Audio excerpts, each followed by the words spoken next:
real conversations, and some hard truths. Gangs, drugs, and guns. Giving a voice to those willing to sacrifice. We have stories that need to be told. We have lessons that need to be taught. Protect and serve. Welcome to The Quiet Professional. Hey everybody, welcome back. Nathan Romas with you. Today, we're going to be talking about the Chinese Communist Party. It's going to be a very focused discussion on this, but we're going to be kind of going through their ideologies, arms of influence, and some of their efforts to spread their message, maybe change some ideas themselves. For that, I have two people on the show today. First one is Ivy Lee. Ivy is a college professor turned democracy and human rights activist, in which she focuses on exposing the CCP's aggression. Ivy was born and raised in Hong Kong and has working experience there and in both the US and Canada. In her efforts to fight back against the CCP infiltration in Canada, she is a contributor to the new book, which Scott is holding up there briefly, The Mosaic Effect, How the Chinese Communist Party Started a Hybrid War in America's Backyard. And I have one of the authors from that book, Scott McGregor, which people might remember him from season 2, episode 36 on this show. Scott is former Canadian military intelligence. He was an advisor to the Royal Canadian Mounted Police on transnational organized crime and hybrid warfare threats, and has worked with Five Eyes intelligence agencies on matters of national security. He is the principal of Close Hold Intelligence Incorporated. I'm glad to have you both here. I think it's going to be a very interesting discussion, especially with all the stuff going on right now with our federal government. So welcome to you, Ivy and Scott. Thank you for having me, Nathan, and hello, Scott. Hi, Ivy. Good to hear your voice, and thanks for having me again. Yeah, I'm glad to get you back on here. And Ivy, your first time on here. We actually have been trying to get this booked for a little while, but I think I was sick first, then you were sick a couple months later when we tried to book it, and now we're back. So third time's a charm on this. You both were recently in Ottawa, correct, for the release of the book? Yeah. Yes. And how did that go? Was there anybody try and shut it down? Anybody make any wild claims about it yet? I will let Scott answer that. Well, I think the book launch was well received. I think that with everything going on with Gaza, that there was definitely not the same support that we, I think, anticipated. But there's definitely an interest in what was happening. And yeah, so it was great to see some people and get together and have some meetings and some discussions, both with media and with colleagues. So it was good. Great. Well, I know. So I picked up the online copy, but I have a few of the hard copies, and I'm going to gift them to a few people because people really need to read this. I've read a couple sections of the book. I haven't made it through the whole thing yet because it just came out, but there's quite the evidence and some of the damning stuff in there. So yeah, I recommend people get it, and we'll throw up some links at the end when I get this up. So maybe we'll start with you, Ivy. We'll talk a bit about you. Scott's already had his turn on this show, so we'll get to you a little bit later, Scott. But Ivy, maybe just kind of tell us about yourself, growing up, how you got into this crazy world of things, and just tell people why they should listen to you. Well, I was born in Hong Kong in the 1950s, and I left Hong Kong in early 1980s. So my grow up is not entirely under the British colonial rules, which is quite different than now Hong Kong is. So we were very apolitical the way I'm growing up because the education system at that time doesn't encourage us to talk about politics and just to learn about all the useful stuff that when you grow up, you can find a job and be very efficient. So schools and the workplaces are conducted in a very Western style, and mainly in the British style. and domestically, but domestically, the traditional Chinese culture dominated, still very traditional. So politics was considered a useless subject by Chinese parents. You cannot find a job, and was discouraged by the colonial education system, which is don't think about politics, just be a good, useful money-making unit in Hong Kong. So there was actually a kind of unspoken social contract between the British government and the Hong Kong citizens at that time, is that you go make money and you enjoy life as much as you could. We will do the housekeeping. We will keep things in order.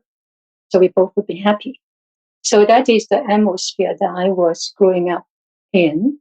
And then, but because it is a British colony, so it means that even though both Chinese and English are listed as the official language, but English has enjoyed a much higher status. So growing up under that environment, basically Chinese being kind of like looked down on, the language itself, the traditional culture itself, and the Western culture and the English language is being looked up there. And then, so we got the chance and everyone learn English. And later on, this ability actually gave me the opportunities to go to the States to do my graduate studies. One thing I was gonna, maybe I'll jump in just real quick, is I'm wondering, like, when you did history class or social studies or whatever it might be called over there, did they ever talk about mainland China? Did they ever talk about what had happened in China, or is it just more focused on Western culture? No, they actually talk a lot about China. We have an entire course throughout the years in high school, at least for the first 3 years, is mandatory, is Chinese history. So we have Western history and we have Chinese history. The only thing is, though, because the general atmosphere there was, we don't talk about politics. So you study Chinese history, and Chinese history have 5,000 years of histories. You spend most of the time learning about the ancient history, and you're reciting all the emperors' names and dynasties, years, and all this. So we all find it very boring and require hard memory. So you did it because you have to take exams. Yeah. And then you have the choice of, then you want the modern history or you want the history that only up to a certain dynasty. So we had a choice to do that. I took the modern history. So the modern history brought up to the communist took over of China. But then in terms of the analysis of it, the way they teach history is quite, boring. Is you memorize incidents, dates, and times. Okay. And outside that, but Western history, we learn about world history and all this. So history-wise, unless you're really interested in it. But then when I was growing up, though, it means that I basically have no interest and knew very little about China. But what I remember, the thing that I know is that my parents, talking about the adults, talk about how people in mainland China, behind the bamboo curtain, were trying to escape to Hong Kong. And then when they got caught, and they would get killed. And then they also talk about how there were bodies flowing down on the rivers from mainland to the Hong Kong water, and the people's feet and hands were bound. Yeah. So obviously they were killed and drowned. So that's one thing that even in discussions we've had prior to talking today, I was reading about some of that information. I mean, that's not in the news. It's not like you hear with North Korea. I mean, sometimes those make the news where someone goes running across the border. But I've never heard of that in China. So I found that very interesting.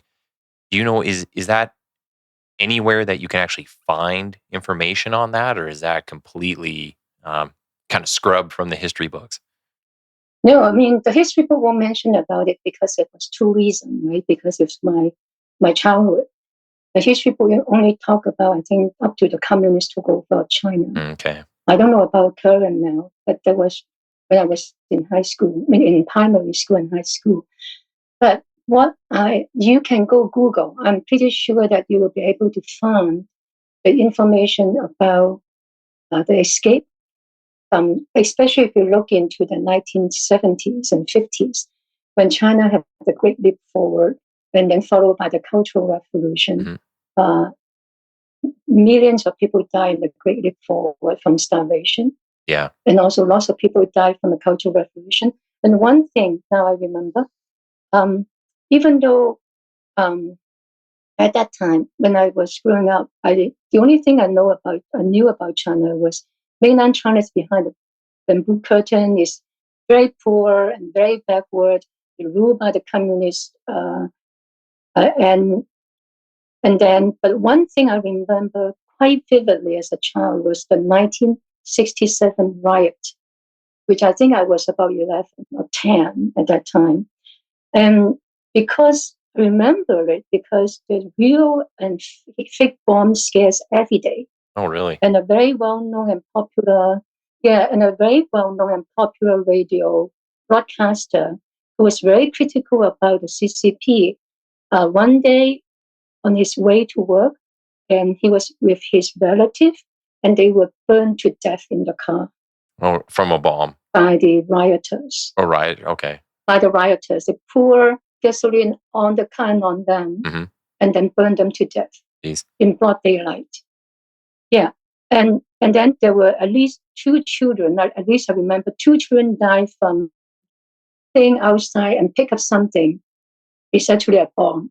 They disguise it as like a little gift package, and then the kids pick it up, and then the bomb exploded. They died. We couldn't go to school, and the public transit were often stopped running because of bomb scares. So that's why I remember. But and later I learned more about the riot.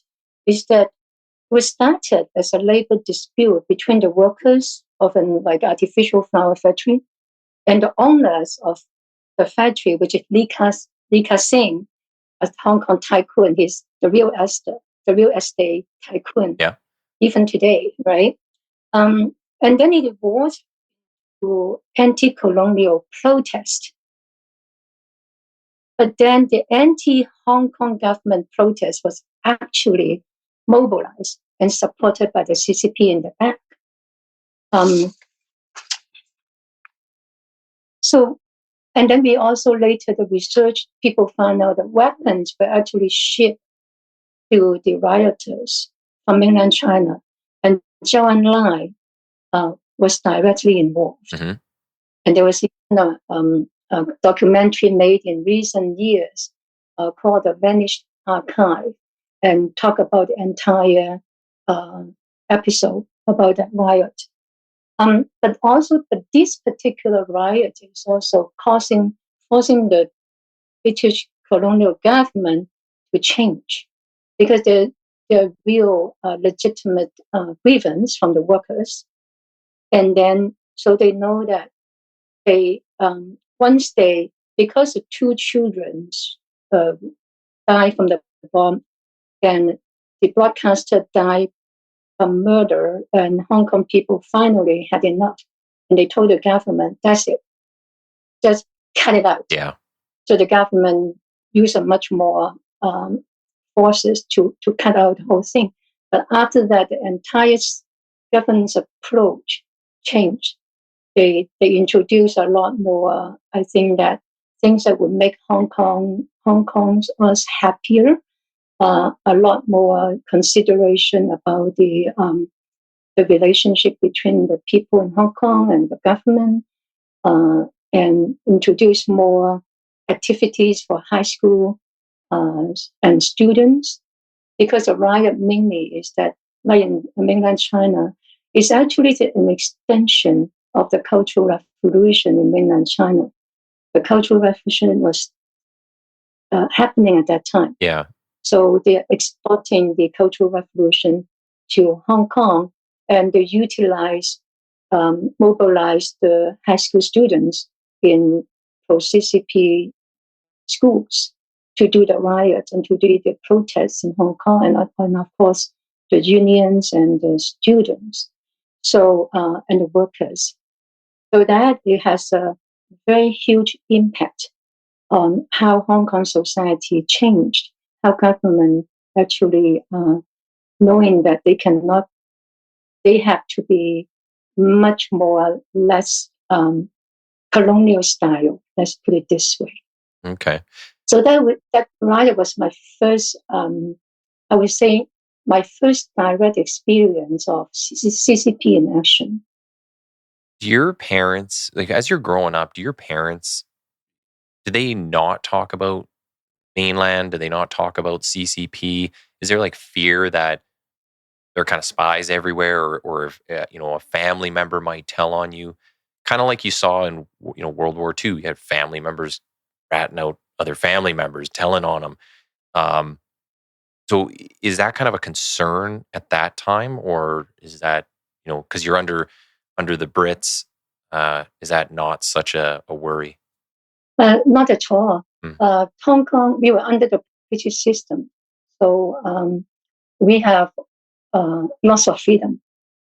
We can say whatever we like, and then we are under the common laws. Our legal system is a British legal system.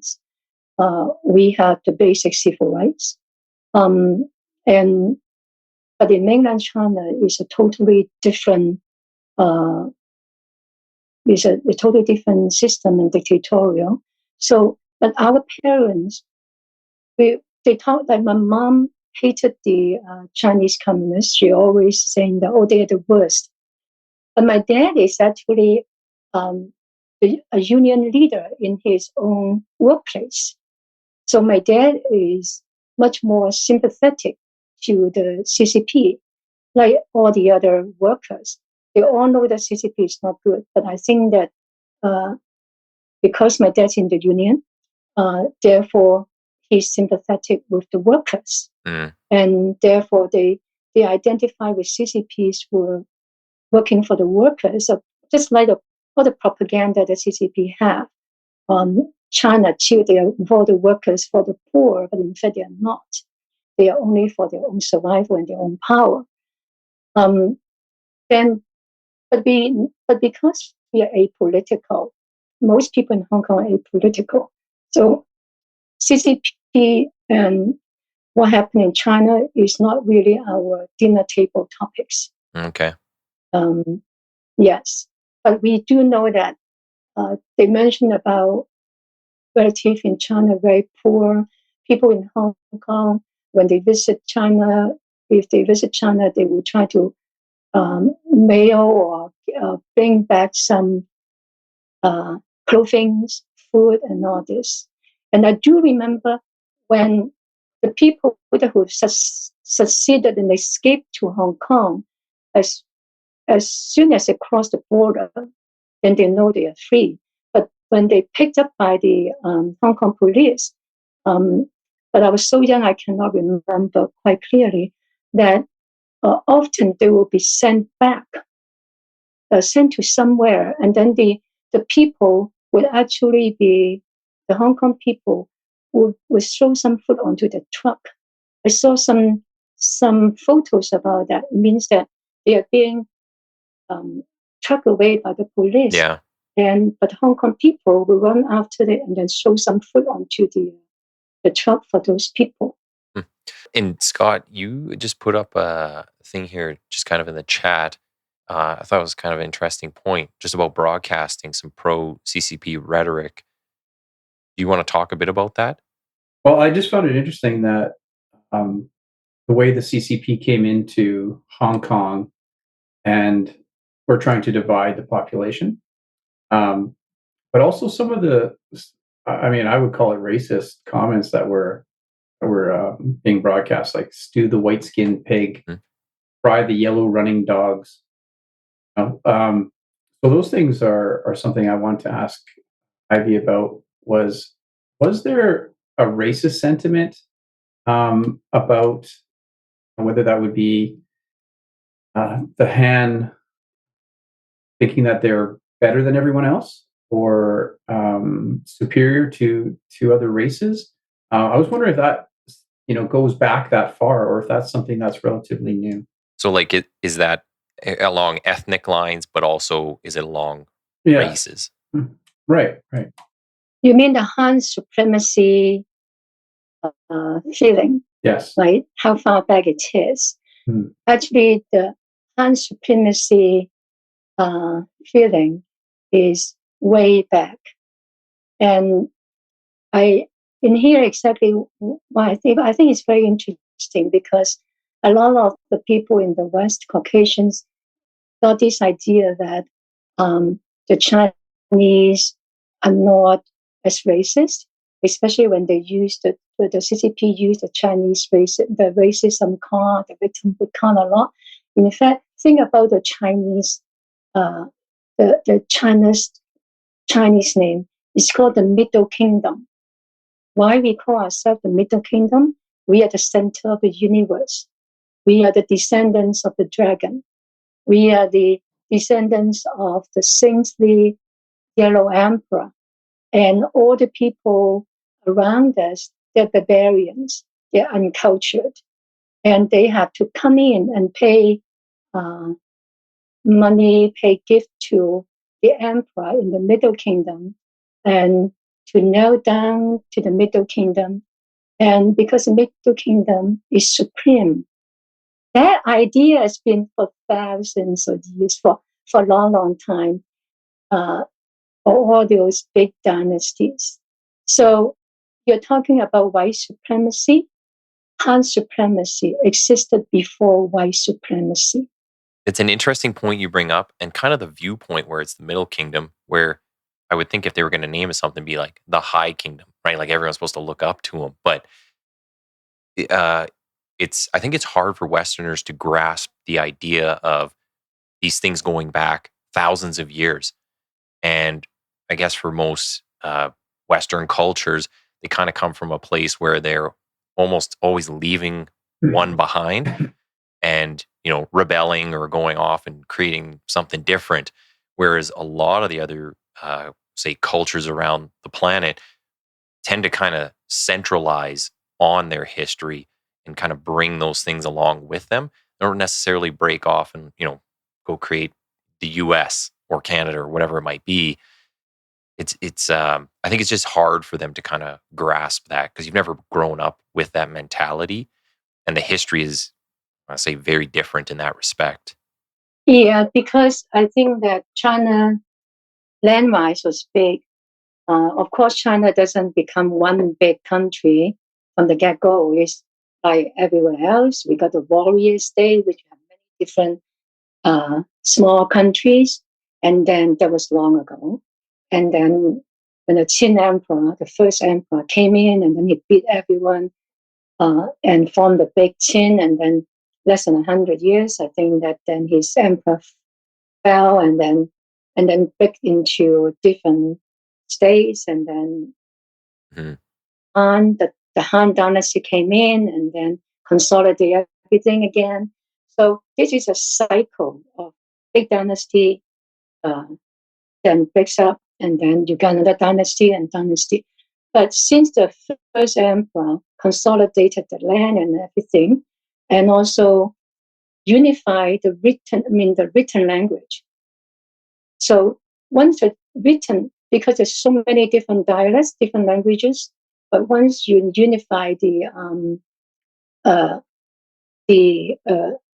written language, now then you created a vehicle, a communication vehicle to rule everyone, and then all the books and all the written informations now can actually be shared by people who could read that language, right? So that is one of the key factor that you can continue in keeping this big country together as one. Yeah. And even after the big dynasty. So, but then it's also because of that, the reason we call it Middle Kingdom is that we are in the middle. Every barbarian tribes around us come to us, bring your gift, your tributes, and then we then will grace you with our culture, our protection. We don't attack you. We are actually, it's totally imperialistic. We will, if you don't, we are bigger than you. You don't come to us. You don't pay us money, and you don't be obedience. We go and beat you up. Well, and I think that'll come into play a bit later when we talk about some of the strategies of the CCP, especially when it comes to the influence and maybe even infiltration of Canada now. And Scott, you just put up a date there. Yeah, I was just when I was putting things in perspective about the consolidation of the kingdoms or the dynasties within China.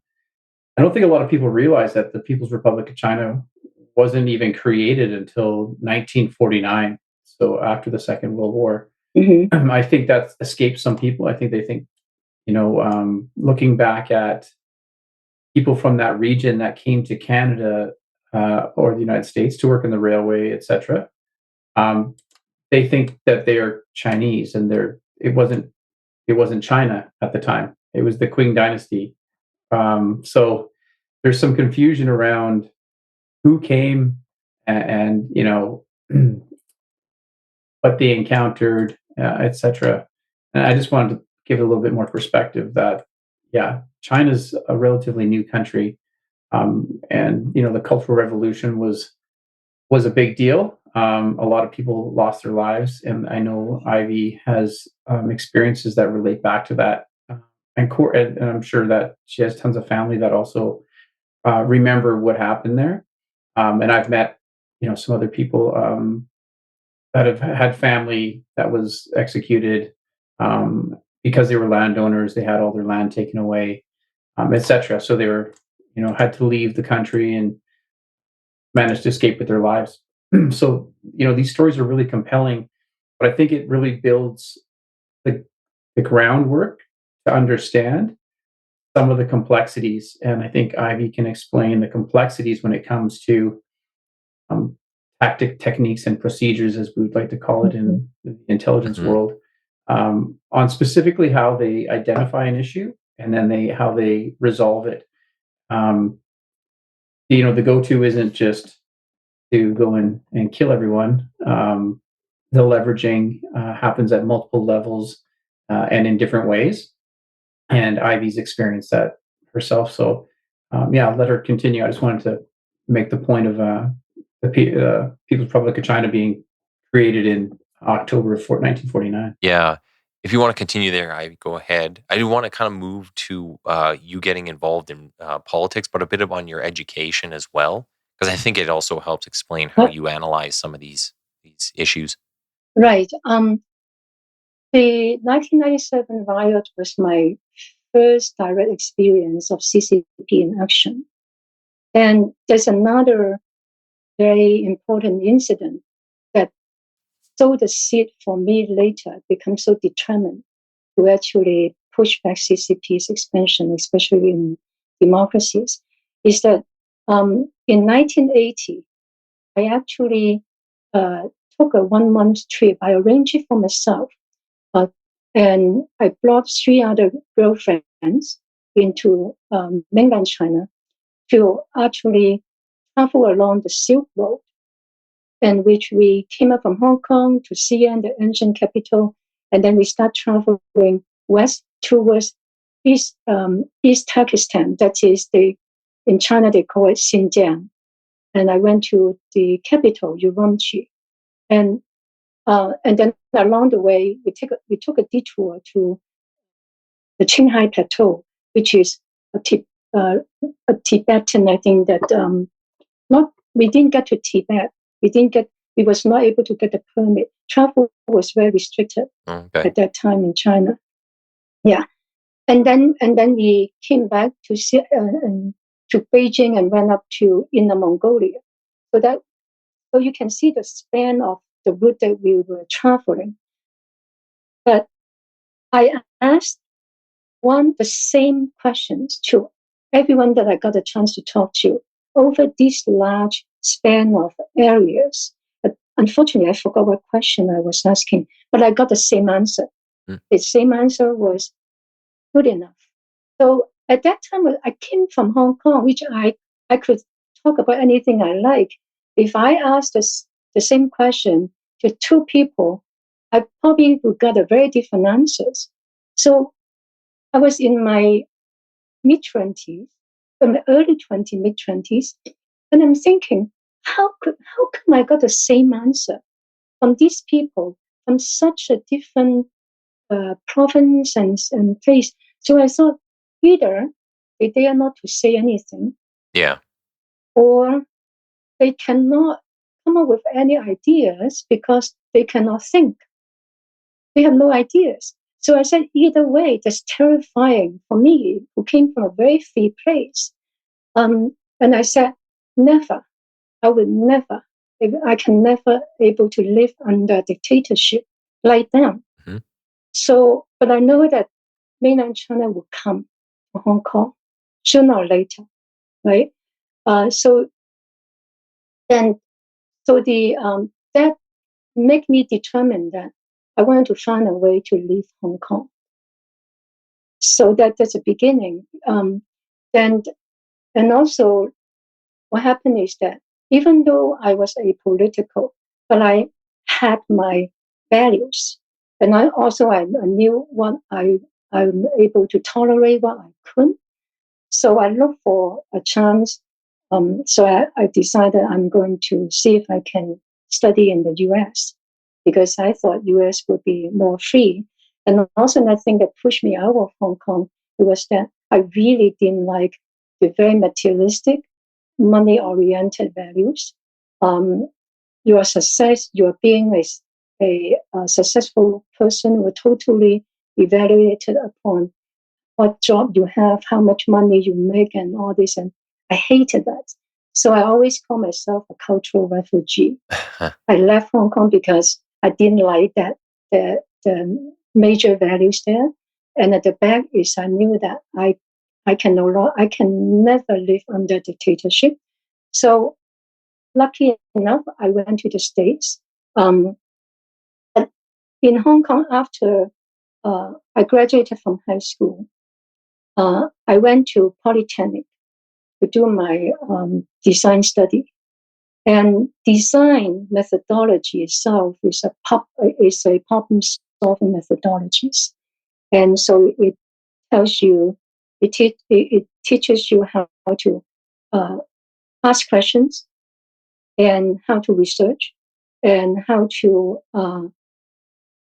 come up with solutions, possible ideas, and then you got to evaluate and analyze the outcome of those ideas, and then to make your choice, and then you have to validate it by actually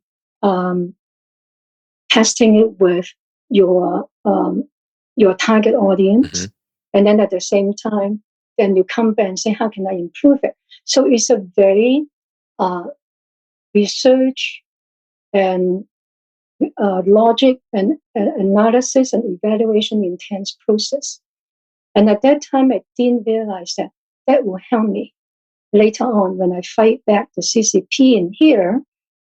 Those particular skills are extremely, and thinking ability is extremely important. Then, so maybe that is also that was the reason that I could ask myself, how did these people give me the same answer on the same questions? Then when I went to the States, I did my graduate studies, and I took visual communications. And then later when I taught, I focused my teaching on information design. So both visual communications and information design, again, is about looking at how people manipulate informations, how you communicate them, how you can actually change the perception of something by the way you present the information, not just visually, but content-wise, how you sequencing it, how you place the emphasis, what the headlines would be, and then how you guide people through the orientation of they take in the information. Yeah. That will actually manipulate the way how they perceive it. It sounds like something out of an Orwellian book, right? Like this is what you're kind of battling now. Yeah, so that ability in graduate school that I learned, of course, is exactly what C.C.P is doing here in the psychological warfare. All the information are being manipulated, distorted, twisted, and that's exactly what I was teaching, is how to see through it and how to identify is the integrity of the information being manipulated. Is the information integrity has been damaged, and where is it lacking? Where is it missing? So, with that kind of background, and with my design process, problem-solving background, this combined allow me to, when I started to think, I need to research more about C.C.P. I need to understand what C.C.P is doing, what this animal is, and then what are they doing, and then how to fight back. So all this comes together, become essential skills.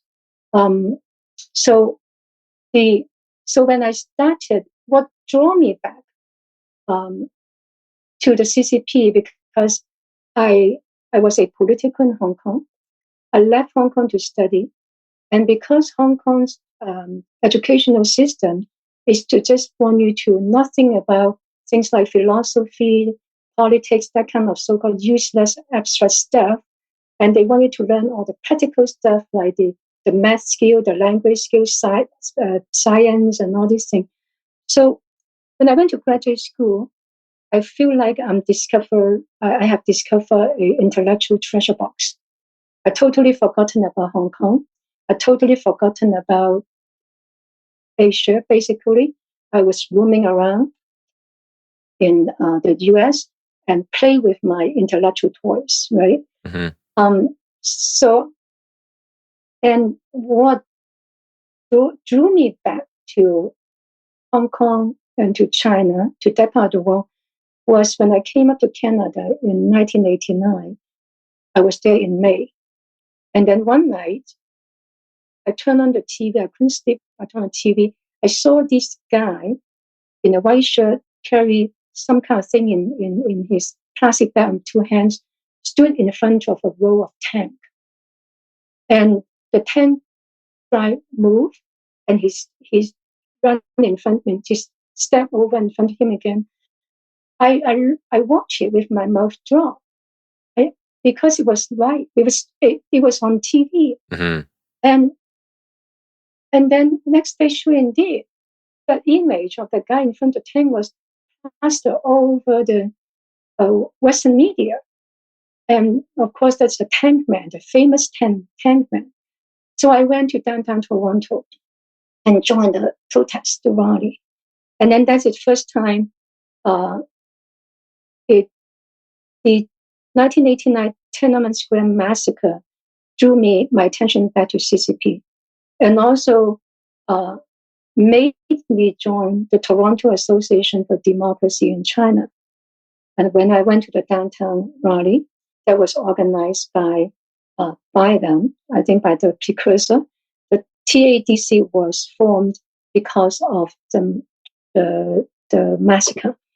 And then a couple of years later, I was invited to join their board. So I was on their board until about 10 years, until I left Toronto.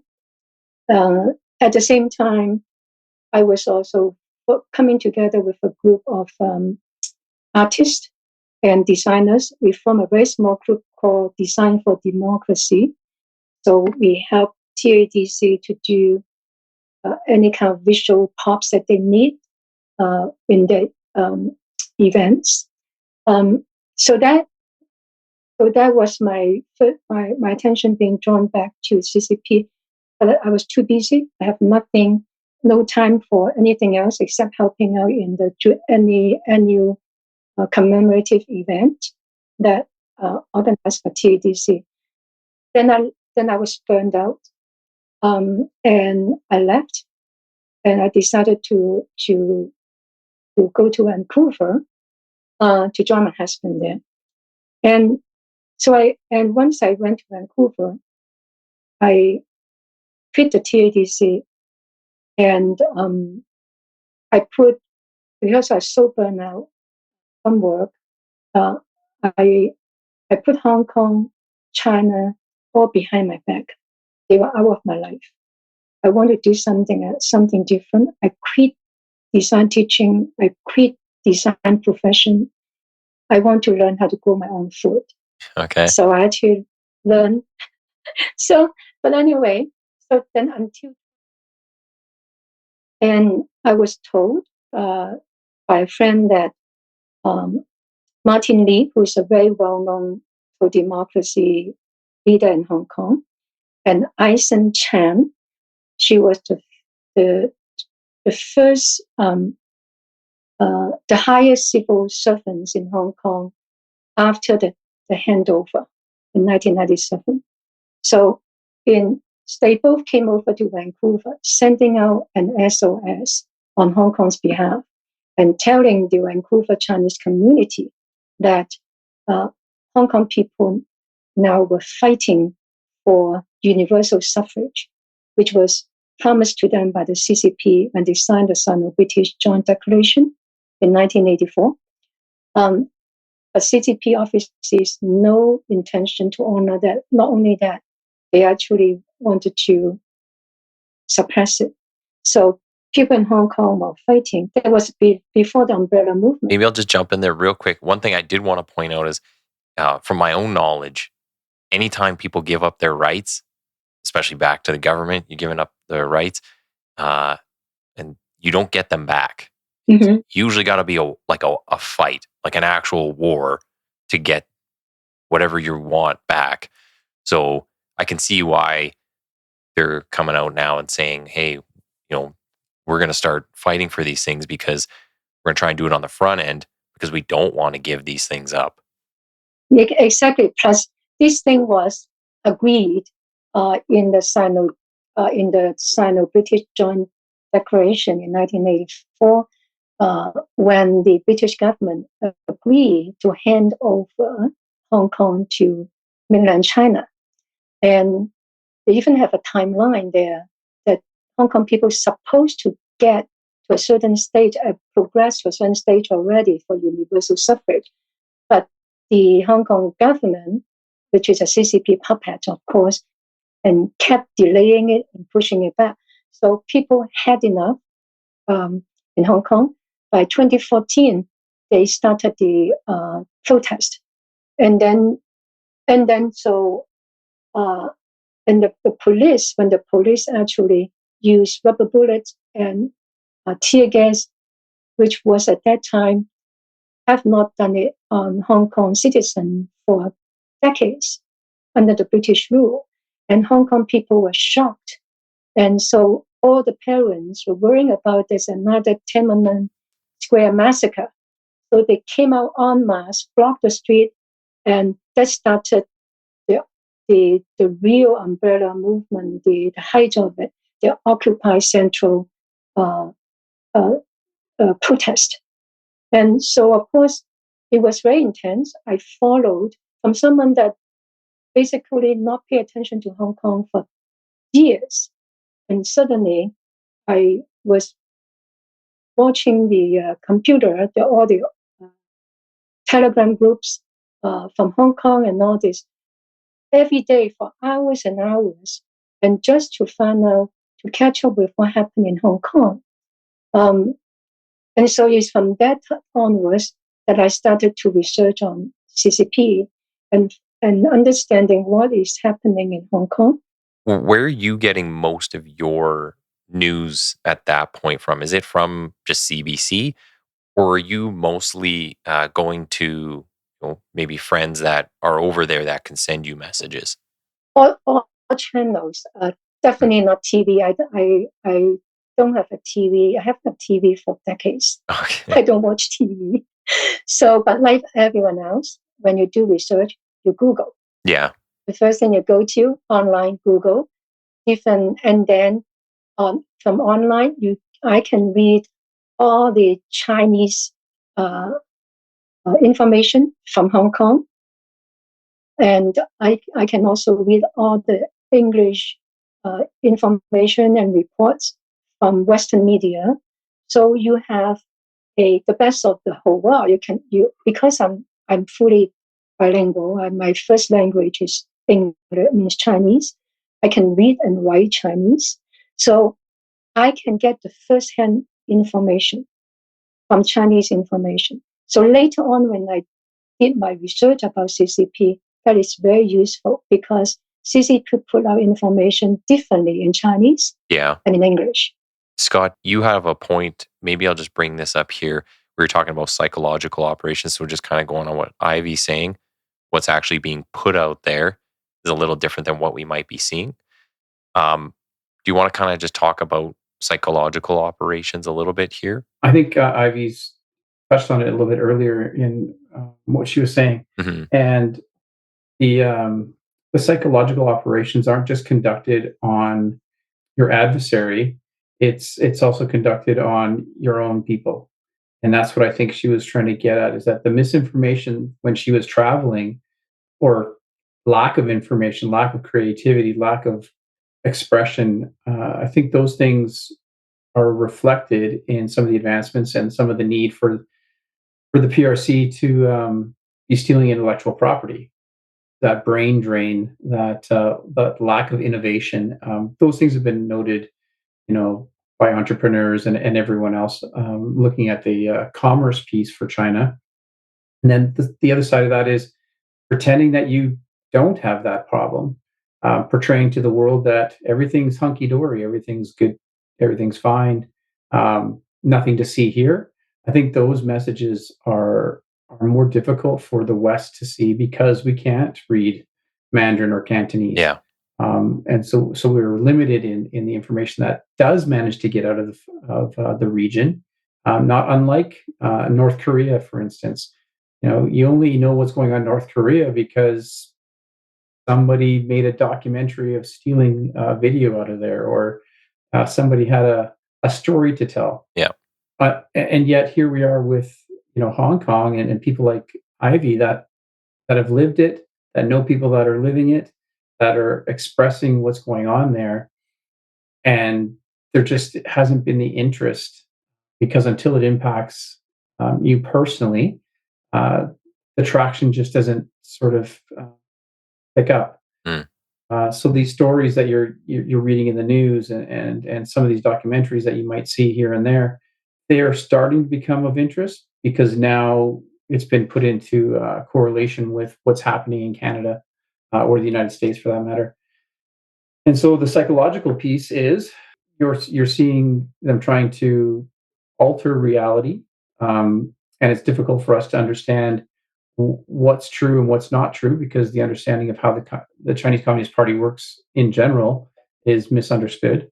And then the same way as they conduct their corporations, so their corporate entities, trying to think that is all on the up and up because our government may have engaged in trade relations with that country, and yet we see corporations that are from mainland China, and then they open a subsidiary in Hong Kong, and then they mirror that subsidiary in Canada, and now you're able to move China money out of China. I'm talking about illicit money. Yeah. Through those conduits.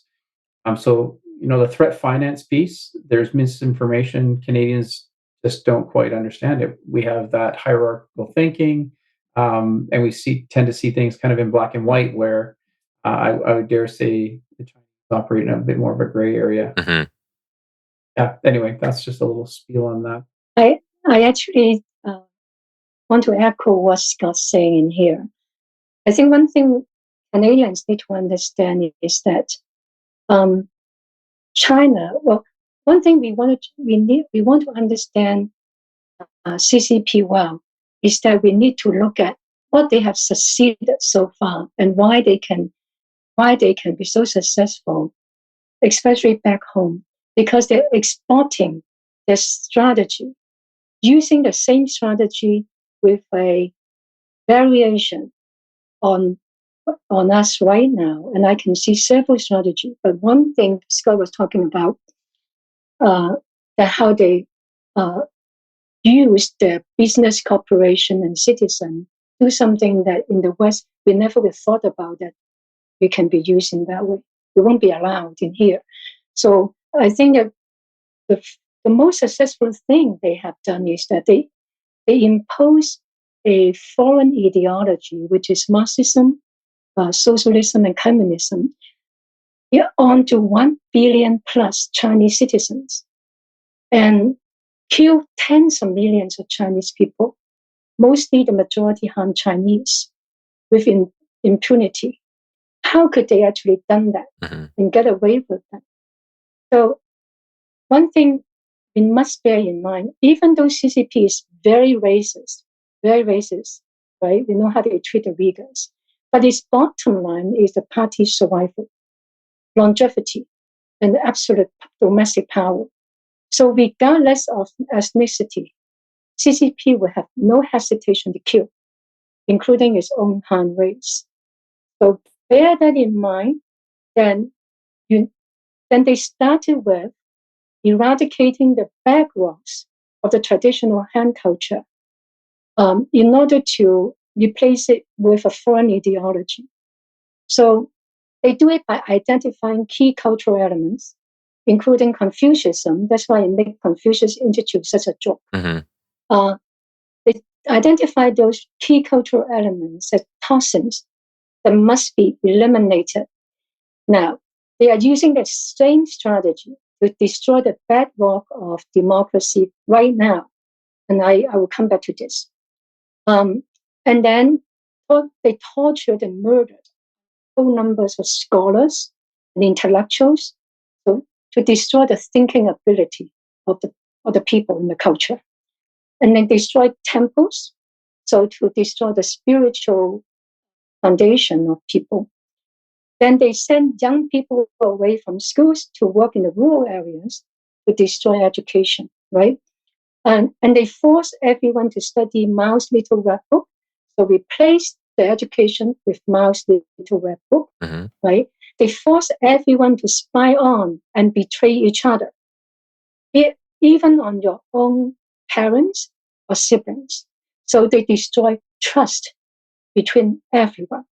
Now, these are the tactics that they're using in here, all of those.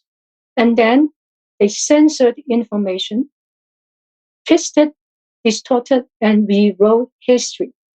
And now C.C.P. is using this strategy right now in Canada by targeting our museum. Now, all this actually, as many of them been mentioned in Mosaic Effect in their case studies. So after living through 7 decades, C.C.P. ruled China only less than 80 years. It's only 70 years or so.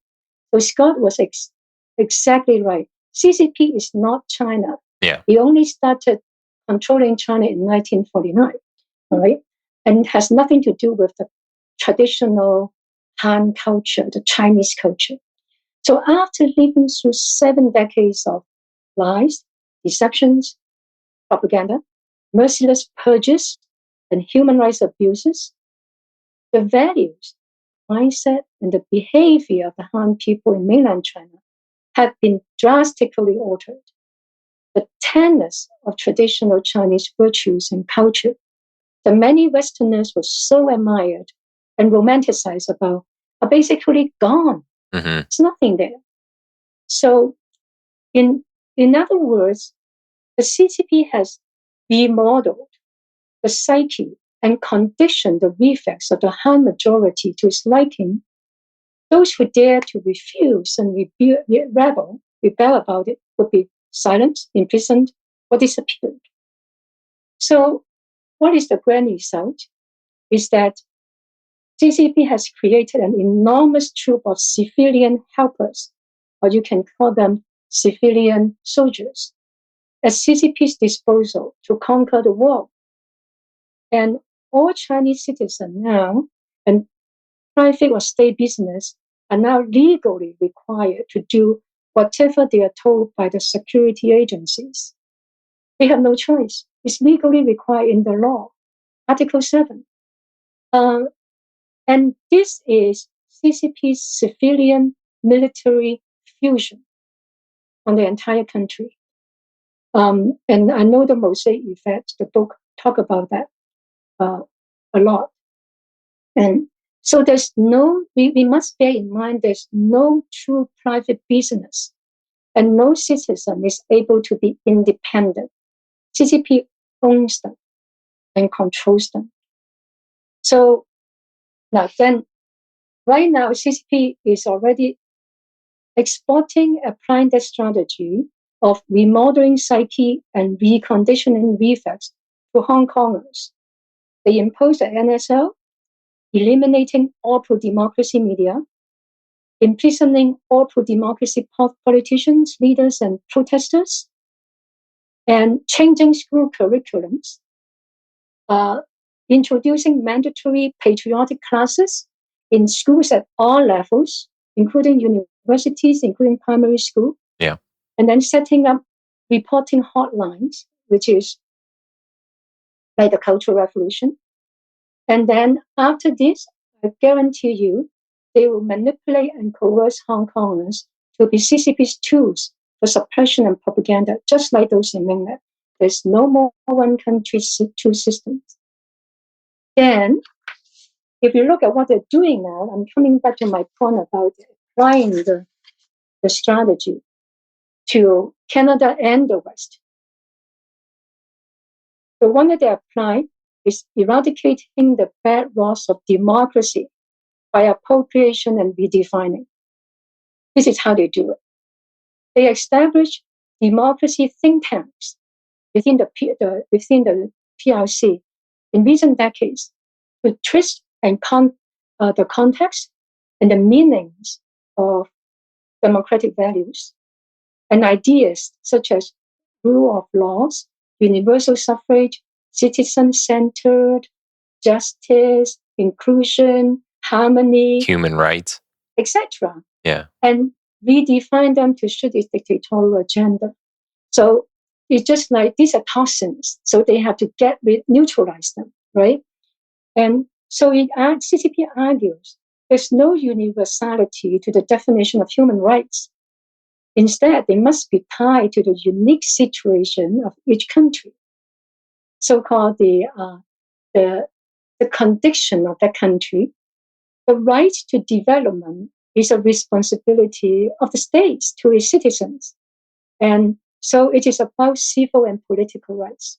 That is one of his distorted logic. And he did a whole bunch with others. Then armed with this, their own definition of democracy and human rights. And CCP said the PRC is a democratic country with human rights fully protected.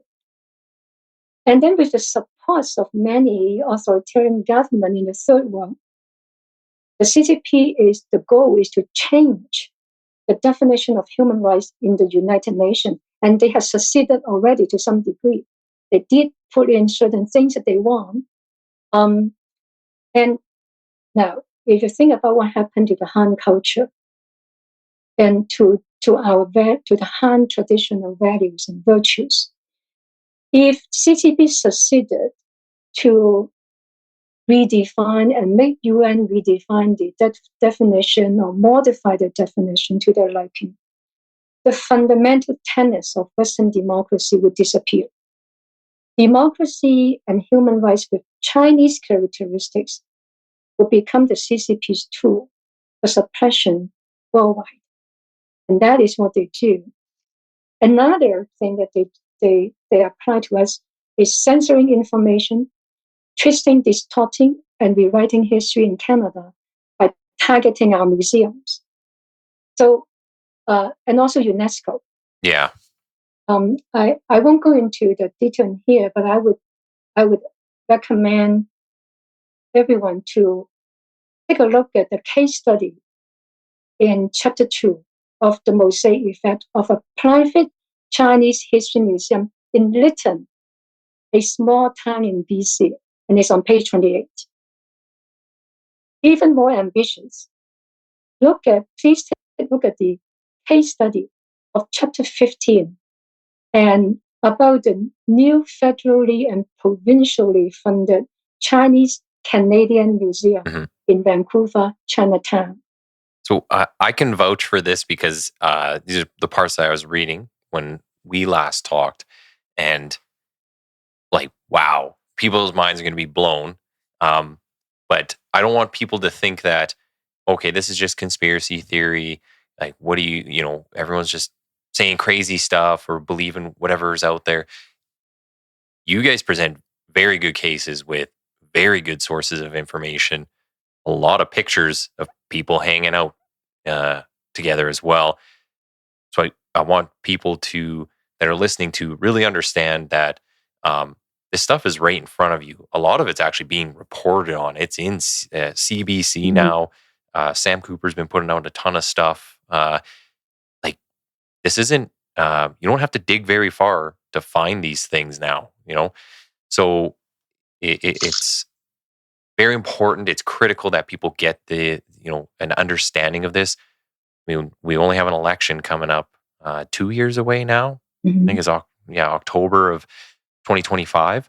So people should start kind of getting in the know and get educated on a lot of these issues, because something like this, national security, needs to be a big issue in there. Policing, national security, all of it. It needs to be one of the main topics. But if the citizens don't push that, the politicians aren't going to talk about it.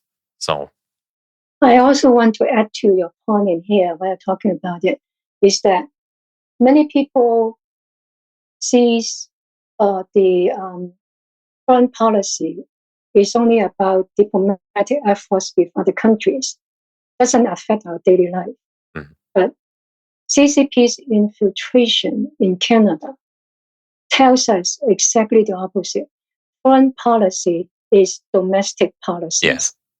And look at what happened in Vancouver. I lived in Vancouver for almost 20 years.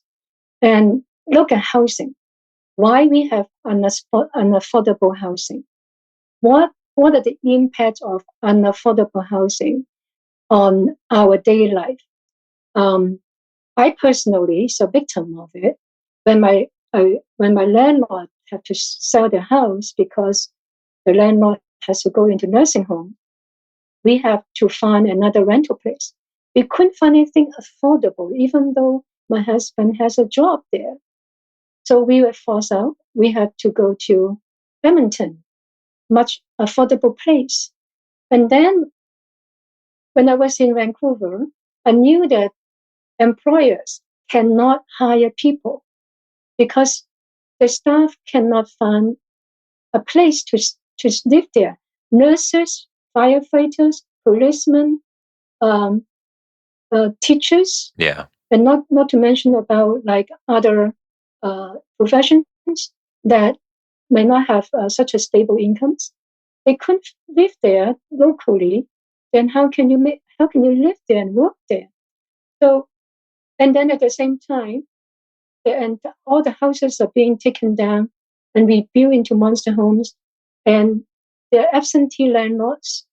And then schools now have not enough students. They're closing down schools, and all the local little business are closing down, and props up with business that only serving the absentee landlords and also the rich from other places that who own the house in here doesn't care about the community because they don't live here. Everything affected the locals' life. And also it skewed the policy of the local government. They skew the policy which is away from the beneficial to the local residents. So it's a huge impact. Is there any way to recognize CCP efforts, like for the typical Westerner? or Canadian in general, anybody that's here from any other country, is there anything that they can do to maybe recognize any kind of patterns? Is there certain type of messaging that goes out that maybe people should key in on and be like, oh, wait a second, I was told if I hear this, I should ask questions. And I think that's part of the biggest issue is getting people to just ask questions and then choose to get educated. But where can people look to kind of recognize some of these efforts? Well, you mentioned before about uh, many things that you don't have to dig very deep. You already see those things, right? When you talk about the chapter 15, what you read about, there's a patterns, and we have to connect the dots.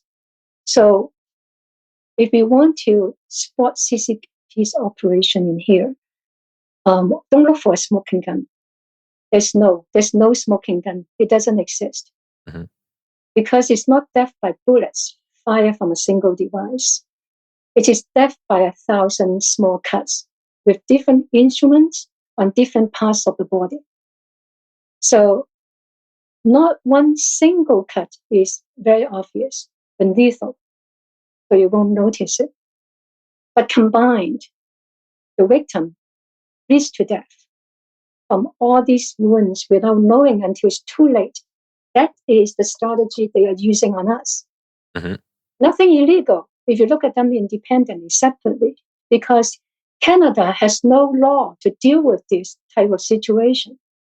They are looking for someone holding a smoking gun, and you got caught, then you got punished.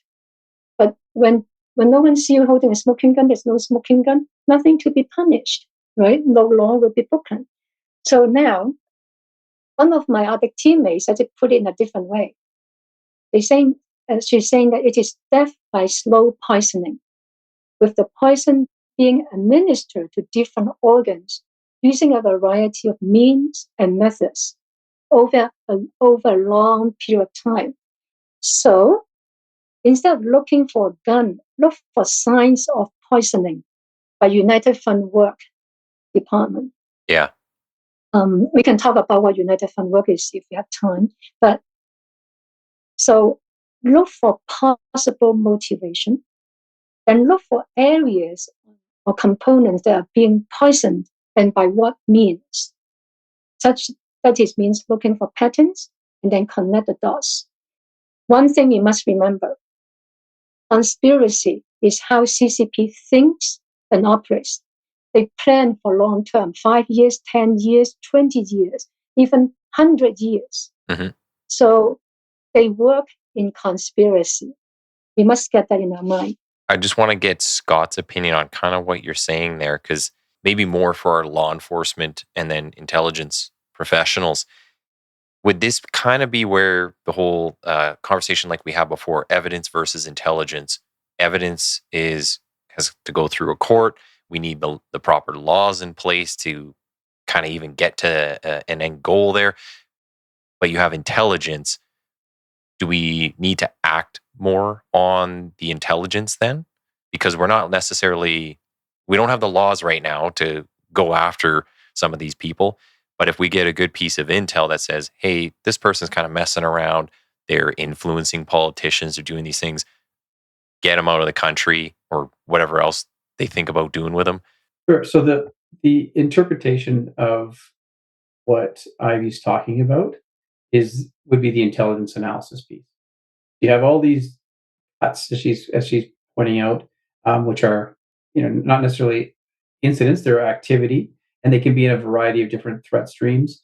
When it comes to the actual legal process, it gets a little bit tricky because it depends on who you're looking at, and you have to have the resources and capabilities to actually do something about it.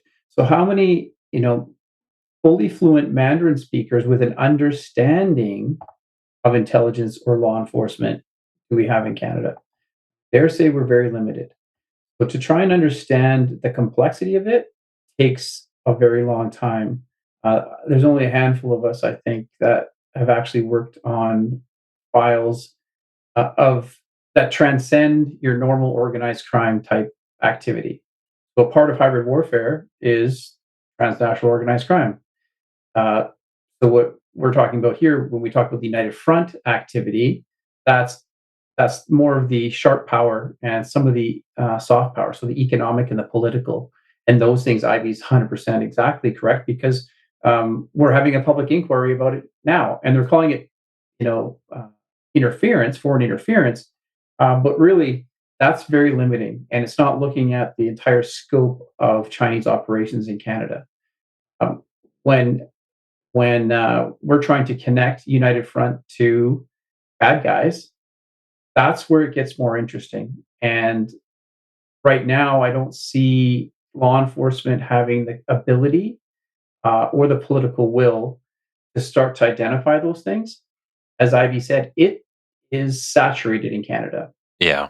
I can almost show you almost anything that's going on and find a connection back to the Chinese. It's frightening.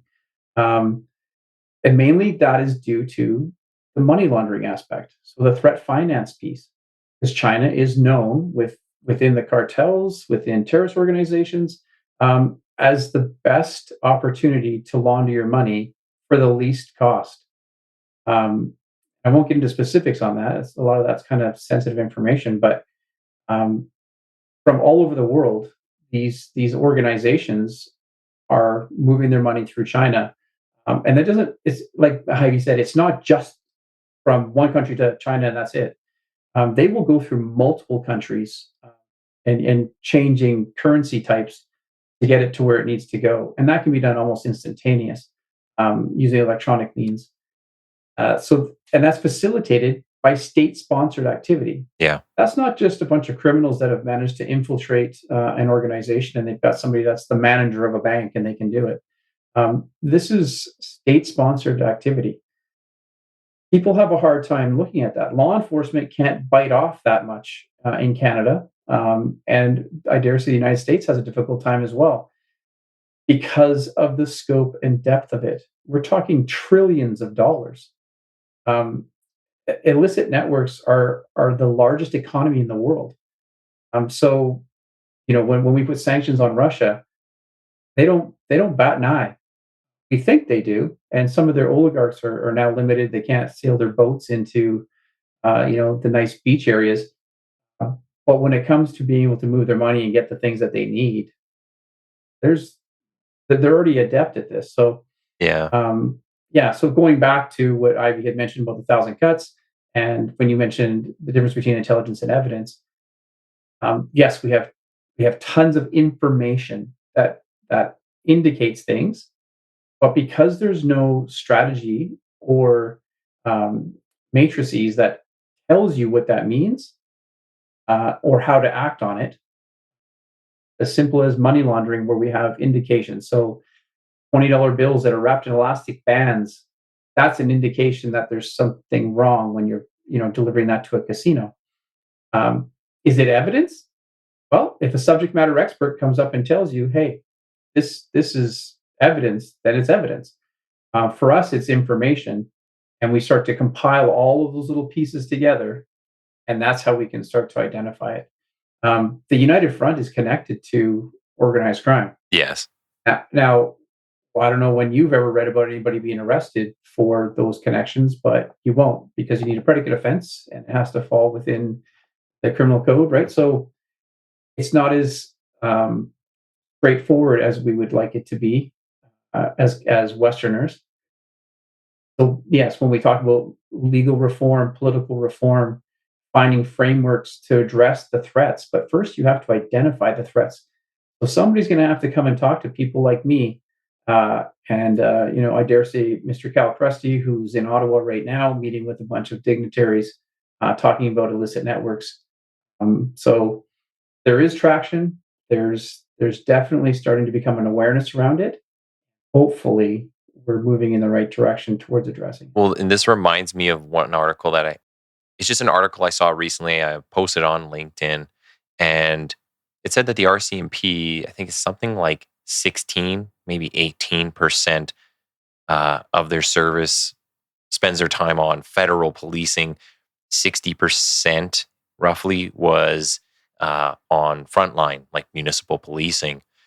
And that for me, that was kind of a shocking statistic where I go, okay, this is why there's such a wide open door for all these people to just essentially do whatever they like. We need way more resources, way more eyes looking at these things. When you look at law enforcement, I think there certainly could be a shift in where it's focused and what it actually does.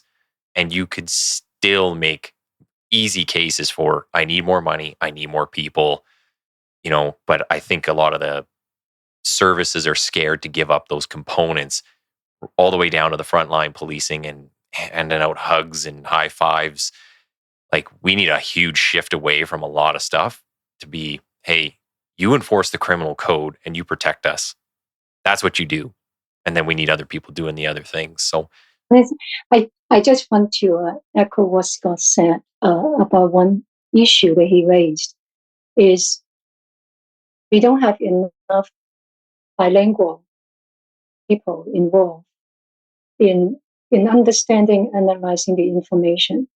And that is very true, because not only that you needed to have that Chinese English capability, you also need to have a certain degree of understanding about, say, the Chinese culture, the C.C.P culture there, in order for you to accurately understanding the Chinese that they're talking about.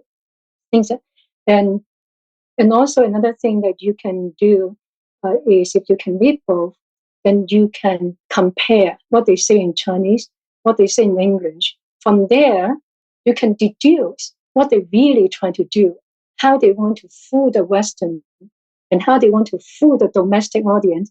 Now, what they say in Chinese is not necessarily any more accurate than from about their real motivation, but it's a lot more detailed, a lot more information they put in the Chinese info and not in the English. The English is to fool the Caucasians. But when you put these two together, you can deduce and then combine with your understanding about the C.C.P's operation, mode of thinking, and now you put the three things together. But the difficulty for us in Canada and for Western democracy is that even though if you can find a person have that capability, can you trust that person? Okay. Given that if they came from mainland China, they are mandatory, they have relatives in there. They are mandatory to work for the intelligence agencies, even though they don't want to. There's huge punishment. So that you are adding, and now, if you think in the past, people from Hong Kong will be safe because they are not like China. They're not subjecting to it. But no, things are changing now. So where are you going to find that? As they use United Front work. Even if you grew up here, born here, and you learn, your family taught you you went to Chinese school when you were young, and then you were interested in it, you got a circle. But you can be United Fronted. Mm-hmm. So even if you're born here, you look at how many of our politicians are born here also being United Fronted. So we face C.C.P's hybrid war, which is definitely, you can see how wide and deep is from the Mosaic Effect. It's so holistic. We are being attacked from all fronts, from outside and from within. And so, but I wanted to talk about, give an example about how we can see the patterns and connect the dots. Yeah. Because because we don't have enough law enforcement police to do these kind of things. Intelligence lacking resources also. And politicians are not consulting people that they can consult, the experts who understand, right? And therefore, we need to rely on citizens. And like what you said, a lot of these thoughts are actually not that hard to find. You just have to connect them, right? So here, I think I want to use the Chinese Canadian Museum as an example, as a case study for us. Let's look at the dots.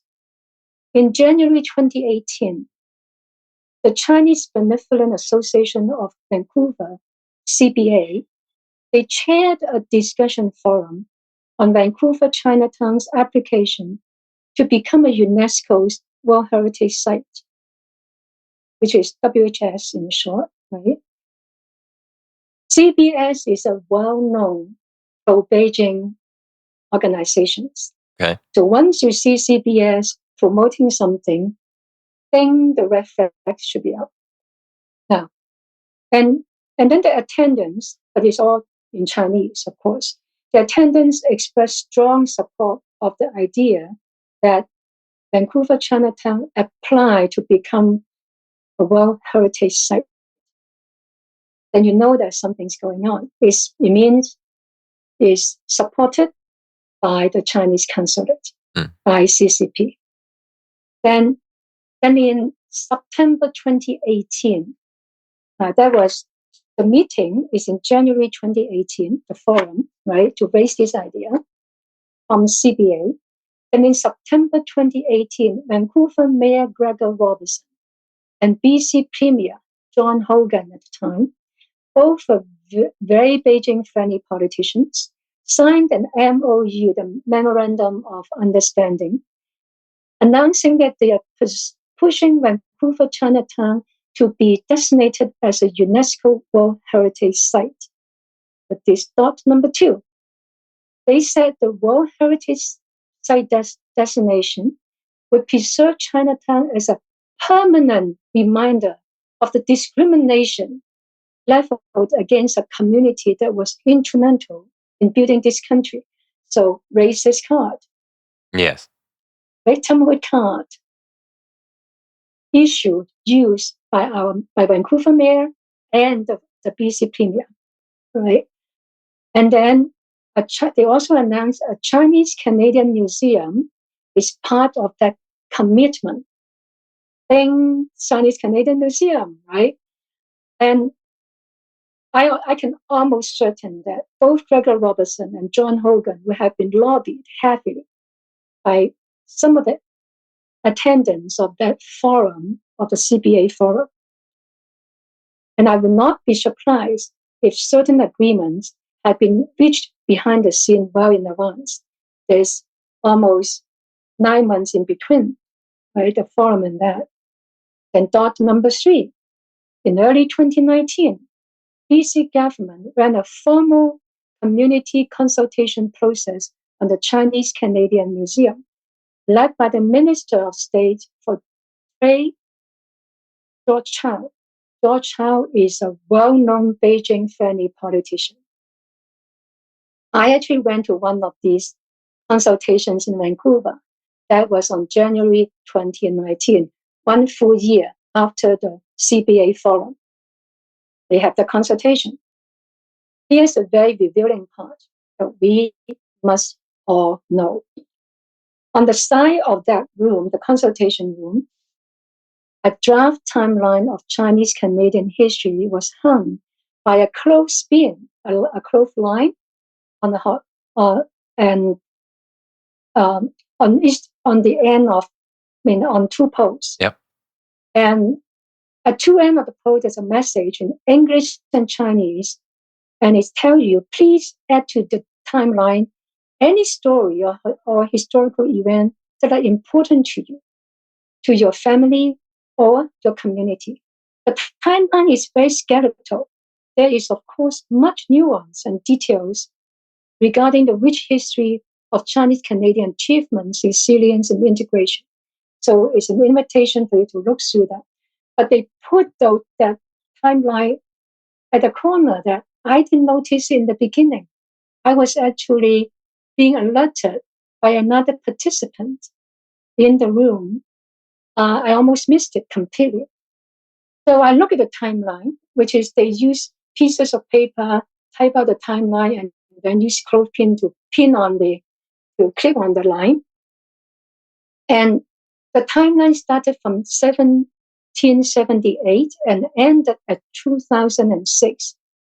It mentioned the arrival of the first Chinese in 1778, and it mentioned the Chinese immigration waves in 1967 and 1986. But very strangely, between 1986 and 2006, there was nothing on the timeline, completely blank. Long time, right? The timeline left out Canada's two largest ethnic Chinese immigration waves. They are also two of Canada's largest immigration waves and have significant social and economic impacts on this country. The one was caused by the 1989 Tiananmen massacre. The other one was caused by the 1997 handover of Hong Kong to Beijing by the British. People from Hong Kong were fleeing en masse in both cases. And these two immigration waves were completely missing. Yeah. And not only that, when the timeline mentioned the 1967 immigration wave, it said it was caused by, quote, more liberal immigration policy introduced. Many Chinese professionals entered Canada, unquote. But it was not true.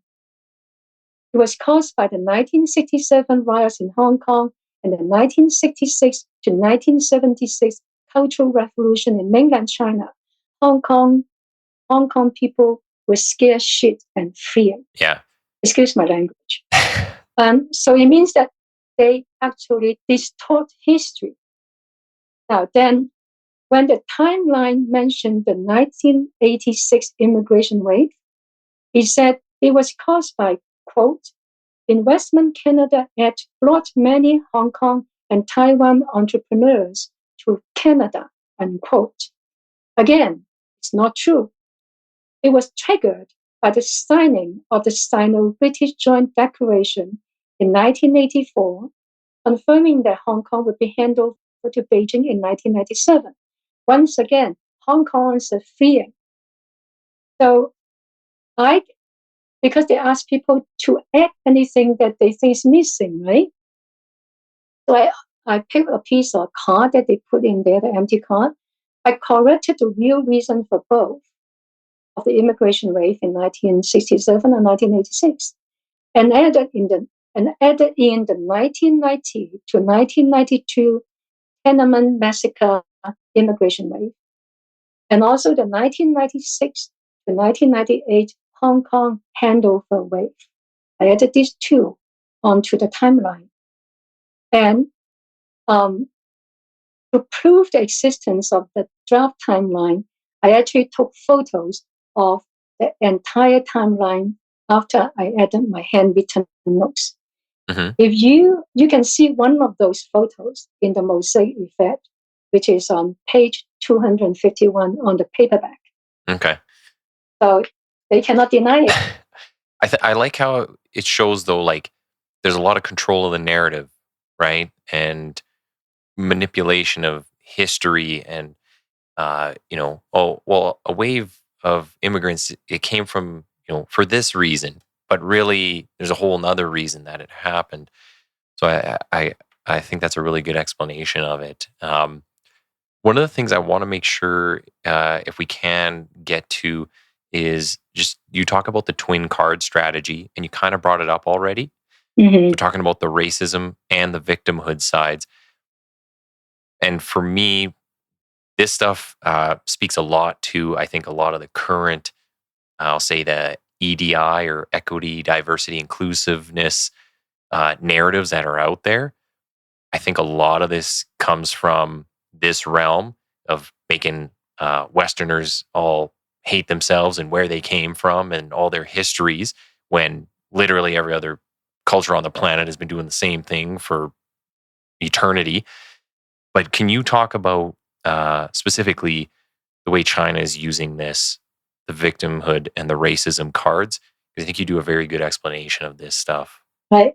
So do we have time for me to just talk about the pattern? Yeah. So what they are, the pattern of it, before I go on to that part? Okay, yeah, go ahead. Yeah. So then another thing is that another thought is in July 2020, BC announces that they will give 10 million for the Chinese Canadian Museum. And then in July 2020, there is something called Canadian Chinese Heritage and Future Foundation. CCHFF. It was set up by Ding Guo. Ding Guo is another well-known Chinese commentator who often parroted CCP's line.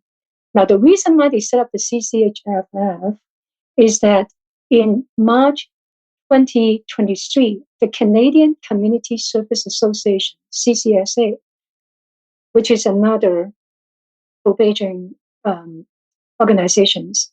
I think that if you look at the chart on chapter 15, you will see the name there.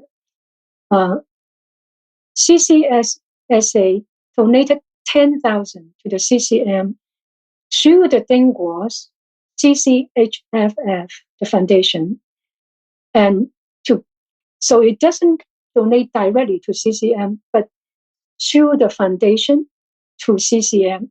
So here's what you said, another layer to cover up the money trail. And then the CCSA has close tie to the Chinese consulate. It held a banquet to welcome the new Chinese Consul General in March 2023. And it is the same month that they donated money to the CCM. Now, on May 23rd, 2023, community organizers from 18 Chinatowns across North America met in Vancouver for the first US-Canada Chinatown Solidarity Conference to discuss how to revitalize and to preserve the history of Chinatown. Now, then also on May 23, the Federal International Trade and Economic Development Minister, Mary Ng, who enjoyed her ice cream in Beijing while the two Michaels were detained and tortured, announced federal government pledged $5 million to the CCM. So money coming in from the BC government, money coming in from the federal government. Now both all announced by pro-CCP Beijing-friendly politicians. Then on June 13 and 14, the new Consul General visited Chinatown ruined cemetery of early Chinese immigrants, BC government apology to Chinese monuments, and said, people in this world to remember the historical contribution made by Chinese to Canada and the past sufferings. So the Consul General emphasized past sufferings. Mm-hmm. So let's see the patterns in here. When these are all the dots, what they usually do, pick an honorable cause that is related to past Chinese sufferings and can easily stoke strong emotions from ethnic Chinese, especially the Han Chinese. So that is their strategy number one. Then this is like the Nanjing Massacre Commemorative Day campaign, which is a righteous, hard-to-dispute cause related to Chinese suffering in the hands of foreigners. So they chose that, so you cannot object to it, right?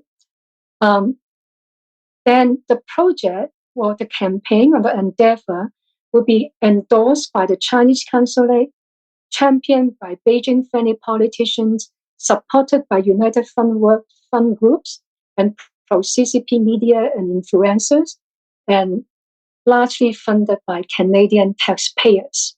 Mm-hmm. So this pattern number two. Then they mobilize unsuspected enthusiastic volunteers and NGOs to rally behind the cause. Pattern number three. And then there is a strong, you can find looking for a motivation. Once you see these dots and these patterns, you also look for motivation. If there's a motivation. So what is in it for CCP in terms of a Chinese Canadian museum? Museum would be invaluable values for the CCP to tell a good China story. Museums are usually being seen as credible sources for historical information. They're part of the public education system. And local museums are often on the must-see list for parents and students when they travel to here, right, to the place. Yeah. If you can control and influence a narrative or interpretation of exhibition in a reputable museum, you can rewrite history. And also the Chinese Canadian Museum in Chinatown can also serve as a hub to attract resources, grow activities, and even to organize Chinese culture and history educational programs to brainwash and spread disinformation about history and the current status of China and the PPC, etc. And the C.C.P. would be way worse. I mean, a Chinese Canadian museum doing this would be way worse than the Confucius Institute because it is a Canadian institute. Yes. Right. And the Chinese Community Museum also will increase the chance for Vancouver Chinatown to obtain World Heritage Site status from UNESCO. And if once Vancouver Chinatown becomes a World Heritage Site, the status of the Chinese Canadian Museum will be raised internationally. It will be visited by many millions, and what the museum says becomes truth. Mm-hmm. And then if they can make the entire Chinatown into a museum, that's the plan, like a pseudo museum, operating under the guidance of United Front World, but funded by Canadian taxpayers, it would even be better. If they can make all the Chinatowns in the world to become museums, then the story of China, as told by the C.C.P., would be cast in stone worldwide. The real history would be forgotten. Yeah, and like I understand that. I guess history is always kind of written by the victor, but when you put it that way, it sounds even scarier. So, yeah. But you're funding you as a Canadian are funding this, so it's legitimizing it. Yes, that's not the only example of where we're funding United Front operations. Mm-hmm. Yeah, and I want to say one thing. Like, the Chinese Canadian Museum is only a small part of a much bigger global ambition of the C.C.P. about the world's Chinatown and UNESCO. And you will read the full details of that, of the big picture in chapter 15, the puppet mayor. And it's scary when you read that chapter. And in fact, to help the readers understand all the rabbit holes and the big picture, I did an infographic for the chapter. But I apologize, there are 2 typos in the graph. But I'm sure people can forgive you with all the information you're providing them. We'll survive. I did it in the last minute, and my eyes was hardly able to open. So the visuals very helpful. So I come back to let me just come back to your question about the racist card, right? So, well, yeah, and you kind of touched on it. I mean, even talking in there, you're bringing up the victimhood part of it. Yeah. I was just wondering if you could kind of explain how they use this twin card strategy of racism and victimhood. Right. The racist and victimhood cards are the key weapons for C.C.P. psychological warfare on democracy. They are particularly effective on a multicultural society like Canada.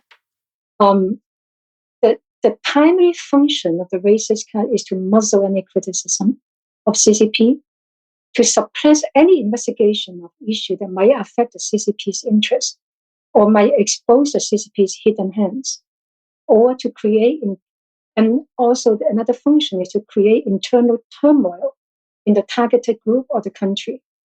The more division, the more confusion, the more resentment within Canadian society, the more opportunity for C.C.P. to divide and conquer.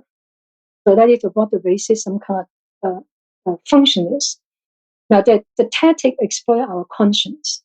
It manipulates our genuine goodwill to combat racism and to right historical wrongs.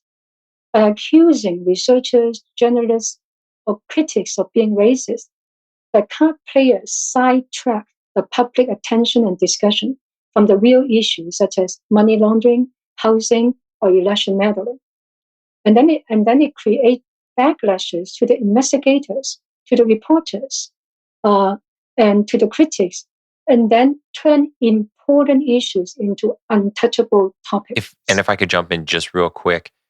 So this is even something that I've had discussions with informants about, where they say you used to spend 90% of your dollars fighting crime. Now you spend 50% of it on social justice issues, and you don't have money to come after me. So this plays right into law enforcement. This is right down to all the issues we see everybody protesting about every single day. And it's like literally every day we're almost having a protest. Mhm. So sorry, go ahead. That is part of the strategy. That's why they also want to defund police in Vancouver. Now then, the victimhood card plays a different role. The victimhood card portrays the Chinese people as the never-ending victims of bullying and invasion from foreigners. The goal is to instill an extreme sense of vulnerability in the community in order for them to develop an ultra-patriotic sentiment to their motherland. So the victimhood card also played to drum up the sense of superiority and supremacy, right? It constantly reminds the Han Chinese that you are descendants of the dragon or children of the Yellow Emperor. The saintly blood of the heavenly dragon or the Yellow Emperor is flowing in your veins. Since blood is thicker than water, you must band together, no matter where you are, to regain your rightful place by the rejuvenation of the Middle Kingdom. Mm-hmm. And followed by that, they will make you know that CCP is the only one government can give you that to revise the Middle Kingdom. So the CCP's message for the Chinese community is, you are descendant of the dragon. Chinese were the world's #1 civilization when the white people were still in the Stone Age. The barbaric foreigners have insulted us, bullied us, invaded us, and looked down on us right now. You will always be defenseless without a strong motherland. And only the CCP can give you a strong motherland. You need to help to make CCP even stronger in order to restore your dignity, to hold your head high, and to regain your glorious rightful place in the world as a proud descendants of the dragon. That's the message in everything.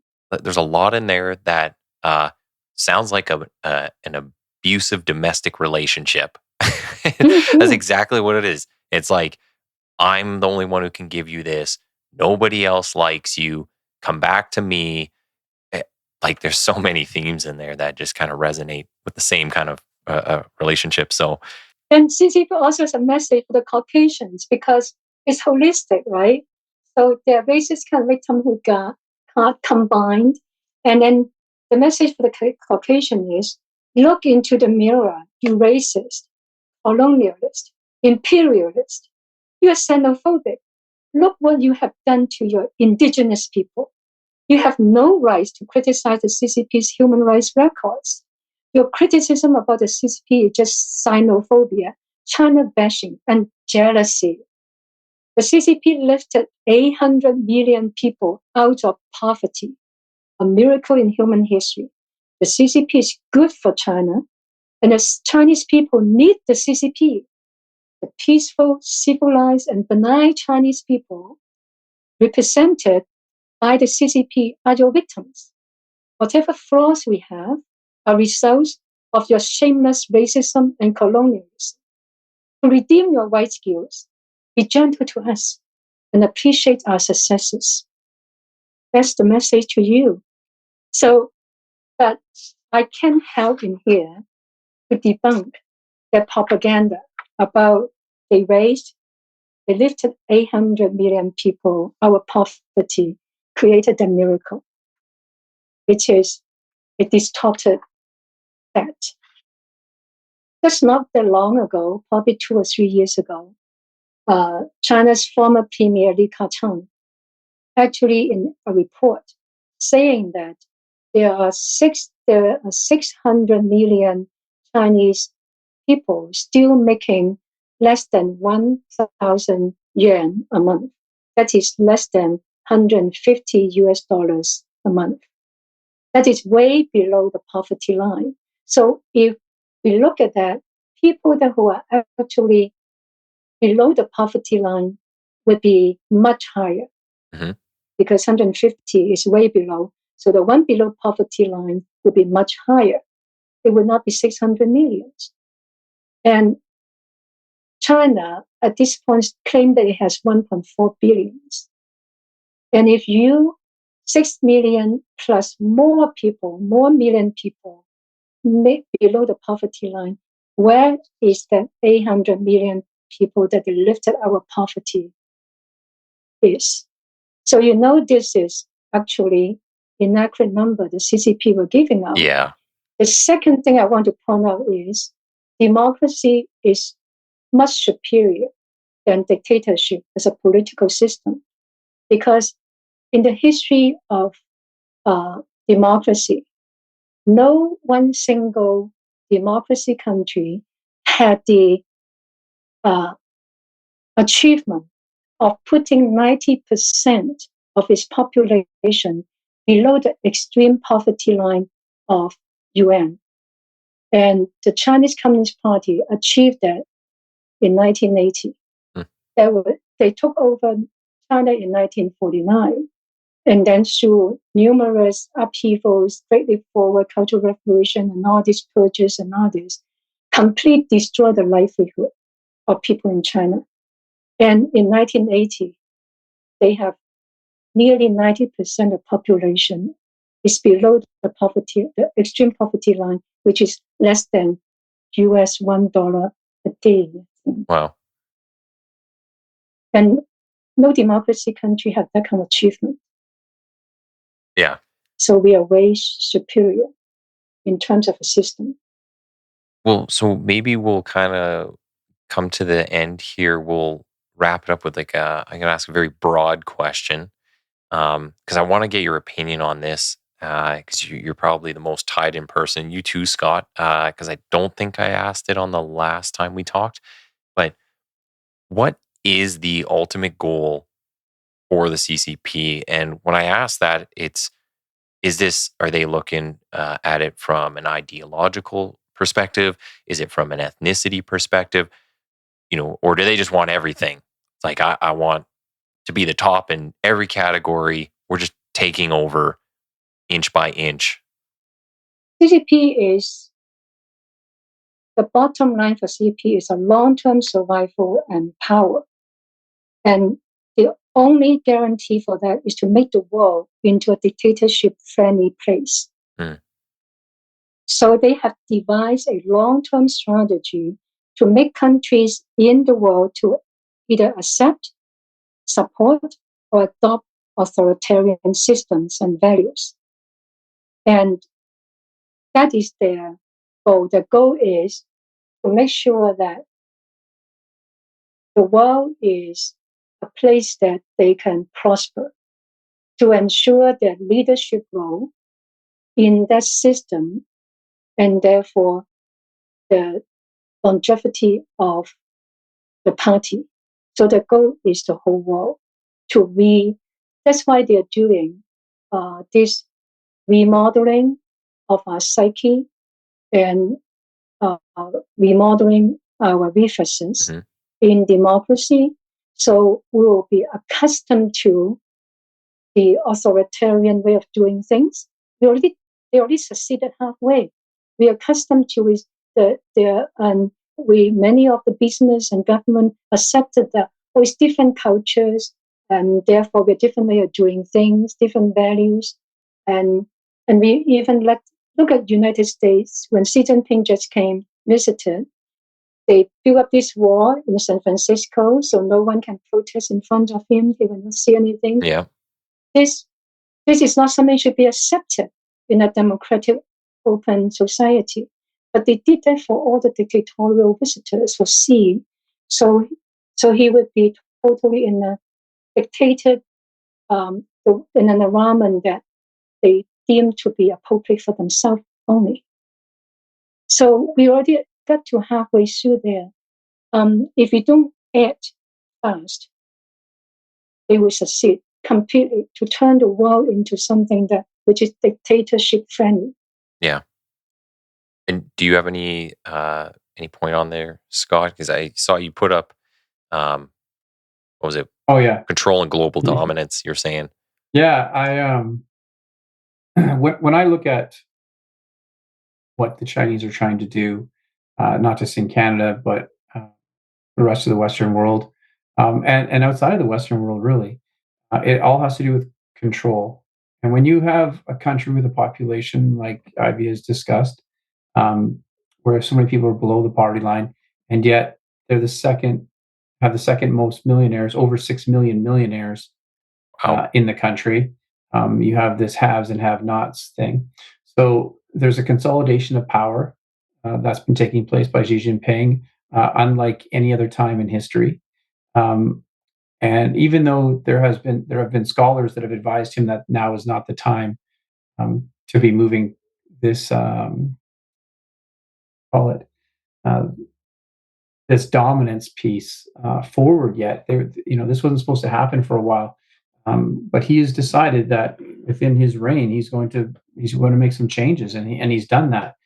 He arrested the head of Interpol and imprisoned them for graft, which undermines Western democracies immensely because that's our rule of law. And here the leader of Interpol is imprisoned. So there's a lot of things that they're doing that have to do with that consolidation of power. The mass surveillance, social and corporate credit, those are the examples of how they control their own population. But that's also external. Canada actually has a policy on how to deal with China and its corporate corporate credit. If you're going to do business with China, you have to play by their rules. And I believe we touch on it in the book where we talk about Chinese crypto, where they're going to implement a cryptocurrency that if you don't want to do business with us and you don't use our currency, well, then you're going to be out of luck. And that's quite significant. The Belt and Road Initiative is another example of yeah, the survival piece that Ivy spoke about, that they import the majority of their food and water, I believe. So there's all these things going on that don't have everything to do with conflict. It has to do with control. By controlling the narrative, China is able to sustain itself. But this is the first time in recent history where expansionism has been discussed. We see this in the South China Sea. We see this with the Taiwan um, threat. Those things are new. So people are trying to learn about what does China do when they try to force project. We haven't seen that. Only the last time I believe we've had was in Korea, or they backed the North Koreans. Yes, China has been in places in Africa, in Syria, and some others, but in a different capacity. So our observation of what they can do now that they're trying to have a blue water navy, they didn't have that before. These are all new to the West. These threats are increasing, and so you have to look at what is behind it. You asked about ideology, you asked about religion, you asked about a bunch of different things, and I dare say that it's written in their white papers. It states that they want global domination by 2049. Now, global domination, to the Western mind, might be, oh my God, they want to take over the world like Hitler, where that might not be exactly the meaning behind it. It's being able to control your destiny and control markets, control um, how you're going to be receiving goods, and also how people become reliant on you for either the goods or the transportation of those goods or the expertise on some of those things. The intellectual property theft is an example of China trying to move forward. Now that's within their own sphere of influence, within their own environment. Countries like Yemen and Iran are always looking for some good technology. And so when China can become the one that leads the way, that's where we're going to see this shift, and that's what they're hoping for. hmm, So I would say that control is what they're after. They the money piece is always there, but money comes with control. yeah. Power, he's consolidating power, so he has all the power in the world right now. sitting at a table with the United States as their largest adversary, there's a lot at play. And right now, I would dare say that China's winning in a lot of ways because they've spread their population globally. They speak a lot of languages where we in the West just don't have that capability to completely understand what's going on. Our population is just now waking up to what's been happening for the last 30 something years. Yeah. Yeah, I just also want to quickly add 2 points. One is that his whole strategy is to weaponizing the entire population, the Chinese population. So that's why it's not like you just said, as like how big your army forces are, whatever.